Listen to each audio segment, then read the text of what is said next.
生病的宝宝一直在咳嗽，就帮他擦精油，我自己调的。然后呢，搓背，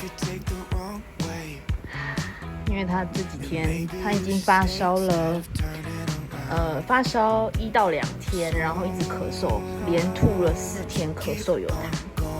然后我就帮调一个精油，然后都是化痰的配方，因为现在不想要给小朋友吃药。然后他大概1个礼拜内，大概4、5天吧，5、6天之后他就没有咳嗽了，然后发烧也是1天之后就退了。擦一下，按摩。